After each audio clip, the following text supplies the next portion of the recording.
and the team for giving me the opportunity for on this wonderful platform for delivering a talk on the management of sepsis. So, as you all know, sepsis is the commonest cause of mortality in ICU patients. So, inotropic support, antibiotic coverage, fluid management, these three are the cornerstone of management for the sepsis. So, my talk will be about these three cornerstone pillars for the management of sepsis. So, this is a picture of my institute, AIIMS Jammu. So first of all, I would like to discuss about the revolutionary trends in the change in the definitions of sepsis and septic shock in the latest 2016 guidelines. So first of all, physiological definitions of sepsis and septic shock. So sepsis is a life-threatening organ dysfunction caused by the dysregulated host response to the infection.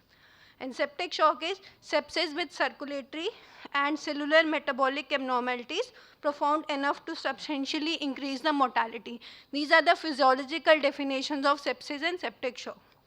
Now, clinical criteria. So, sepsis is suspected or documented infection and an acute increase of more than 2 point SOFA score. And septic shock is sepsis and vasopressor therapy needed to elevate the mean arterial pressure of more than 65 millimeter of mercury and lactate more than 2 after adequate fluid resuscitation. So, this is the sepsis 3 guidelines which were issued in February 22nd February 2016, and then the same day 3 papers were published in the JAMA. So these are the 3 papers which the third international consensus definition for sepsis and septic shock, assessment of clinical criteria for sepsis, and developing a new definition and assessing the new clinical criteria for septic shock. So these were the differences in the previous and the latest guidelines. So in the latest, the term severe sepsis have been removed from the official nomenclature. So sepsis, previously, in previous guidelines, there was the SIDS plus suspected infection. In 2016 guidelines, there is suspected or documented infection plus more than 2 of the quick SOFA score or rise in SOFA score of more than 2 points. And severe sepsis has been removed. Septic shock is sepsis plus hypotension after adequate fluid resuscitation. This was the previous definition. The latest is sepsis plus vasopressor required to maintain the mean arterial pressure of more than 65 and lactate more than 2 after the adequate fluid resuscitation. So this is the difference between the previous used definitions and the new latest definition on the basis of the articles published in the JAMA. So the article summary was to evaluate as needed the updated definitions for sepsis and the septic shock.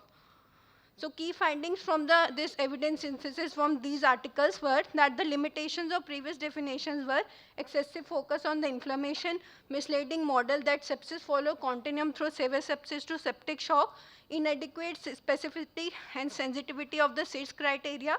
Multiple definitions and terminologies are currently in use for sepsis, septic shock, and organ dysfunction, leading to discrepancies in the reported incidence and the observed mortality.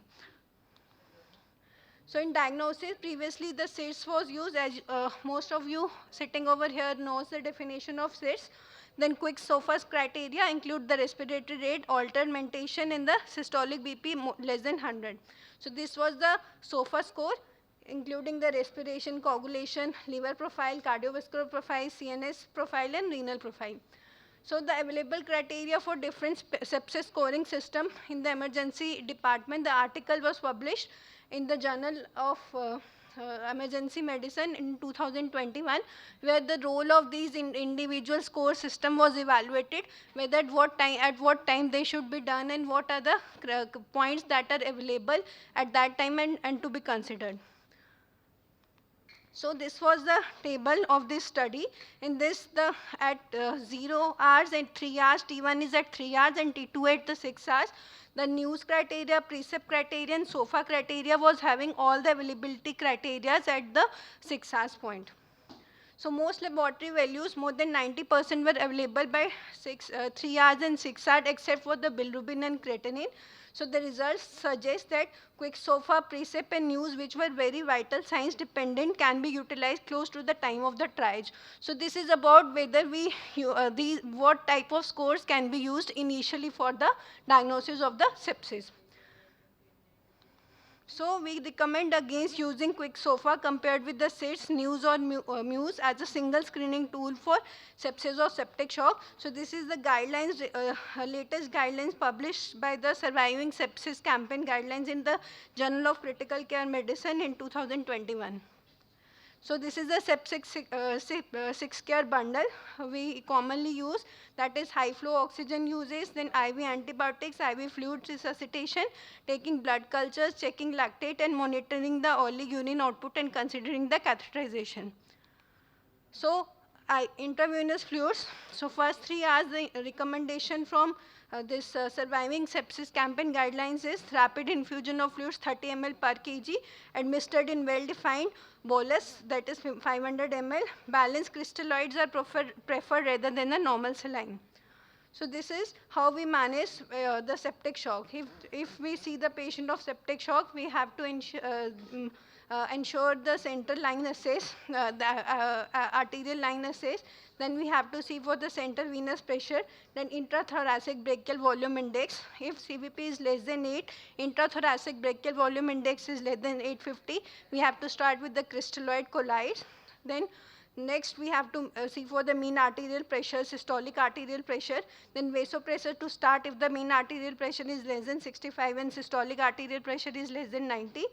Then the indication to give, to maintain hematocrit more than 30%, RBCs we have to give, ideally the blood transfusion is given after the IV fluid administration and if the HB is less than 7 gram per deciliter. So this is about the fluid therapy for critically ill adults with sepsis. This was a review of the 3 RCTs done. So in this in this the result was that goal-directed therapy administering fluid boluses to attain a central venous pressure of 8 to 12, vasopressors to attain a mean arterial pressure of 65 to 90, and red blood cell transfusion to maintain to attain a central venous oxygen saturation of 70% did not decrease mortality as compared to the unstructured clinical care. So this is about the vasoactive agents we use in management of septic shock: norepinephrine, epinephrine, dopamine, angiotensin 2, vasopressor, terlipressin and celepressin. So dopamine has effect on the contractility the most. Norepinephrine has effect on the arterial constriction effects, on the heart rate and contractility. So for the septic shock, use norepinephrine as the first line vasopressor and the mean arterial pressure target should be 65 millimeter of mercury. Consider invasive monitoring of arterial blood pressure. Consider initiating vasopressors peripherally. Consider adding vasopressin if the mean arterial pressure is inadequate despite low to moderate norepinephrine. If the cardiac dysfunction with persistent hypoperfusion is persistent despite adequate volume status and blood pressure, consider adding dobutamine or switching to epinephrine. So this was a trial, vast trial, vasopressin versus norepinephrine in septic shock. A propensity score matched efficiency retrospective cohort trial. This was the baseline characteristics in before matching and after matching. So method did in this study was that vasopressin treated patients were matched to the non-epinephrine treated patients based on the age, Apache 2 score, respiratory, renal and hematological dysfunction, mechanical ventilation status, medical surgical status, infection site and non-epinephrine dose. And the primary outcome was the 28-day mortality. And the results were that vasopressin and norepinephrine after matching were similar after matching in SPH1. So 2 phases were done, phase 1 and phase 2. And vasopressin treated patients had a significant higher mortality than norepinephrine treated patient. But after matching, the 28-day mortality was not significantly different. So now comes the role of antibiotics. So empirically broad spectrum therapy. We should consider the risk for pressure driving the antibiotic resistance. So we have to desculptate based on the clinical course, cultural data, serial biomarker measurements, reduce the duration, spectrum and the number of drugs. Empirical broad spectrum antibiotic for suspected sepsis immediate if the severe illness or associated with shock. So these are the factors guiding for the choice and the rapidity of antimicrobial use in sepsis. It depends upon the local microbiology, it depends upon the common sources like lung, abdomen, intravascular line or urinary. It depends upon the common pathogens are like gram-negative bacilli, Klebsiella, E. coli, Pseudomonas, Enterobacteriaceae, gram-positive. Then it depends upon the severity of the sepsis and it depends upon the MDR risk factors. Then antimicrobial medication, intimate, empiric, broad spectrum IV antibiotic to be given ideally within the 1 hour presentation, targeted at a suspected source of infection. Maximum dosing should be used. Vancomycin plus one of the third or fourth generation cephalosporins plus carbapenem or piperacillin tazobactam. While selecting targeted antimicrobial therapy, consider the following factors like history, comorbidities, community versus hospital acquired infections, suspected infection site, presence of invasive devices and gram stain data. Prior culture data from the patient, local prevalence and resistance patterns. Then respiratory support, possible interventions include low oxygen via nasal cannula, non-invasive ventilation, high flow oxygen via nasal cannula, non-breather mask or bag mask respiration. Perform tracheal intubation and mechanical ventilation as necessary. Increase work of breathing, decrease consciousness are the indications. Use hemodynamically neutral induction agents for this stimulation. If mean arterial pressure is for induction, if mean arterial pressure is less than 65, pre-medicate with phenylephrine. Low pressure positive ventilation is preferred strategy for mechanical ventilation. These are the source control methods for common ICU infections, like we have to do chest physiotherapy, suctioning, drainage of the abscess in UTI or relief of the obstruction, removal of the catheter, then now these are the summary of the different guidelines for the management of sepsis. So latest is the surviving sepsis campaign guidelines. In next few slides I will be hurriedly overgoing the protocols of this guidelines. So we suggest 30 ml per kg of IV crystalloid within first 3 hours. Then initial MAP should be 65.